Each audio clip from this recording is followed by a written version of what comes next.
This is an audio-visual resource for an art practice lesson on Anselm Kiefer. Today we're going to be focusing on landscapes as they often appear in Kiefer's work.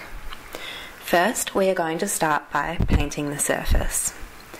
I am using gouache, however, I have learnt that if you mix a water-based paint with craft glue, you will get the same thick texture that gouache provides. As you can see, I am using multiple colours to represent a landscape that is familiar to me, which is one of the aims of the lesson. It would help the children if you gave them an example of what this means. For instance, I live near a park, so I am surrounded by gum trees, grass and other shrubs. That's my inspiration for this activity. I am applying the paint thickly to the page to create a textured effect using a paintbrush. It doesn't hurt to experiment with other application tools.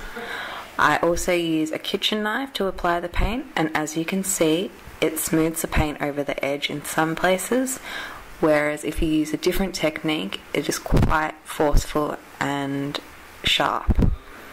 Plastic knives are advised for use in the classroom.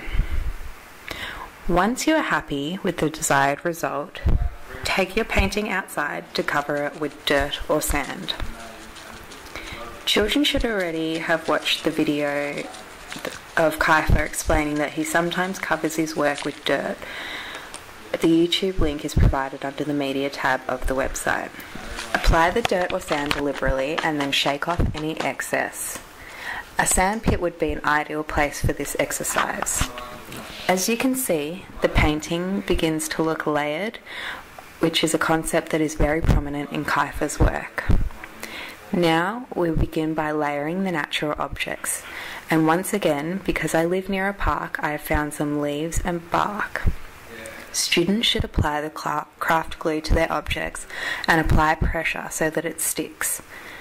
The students don't need to create a form out of the natural objects. The aim of this activity is to evoke a memory or feeling of their landscape. This is an important point to make to the student.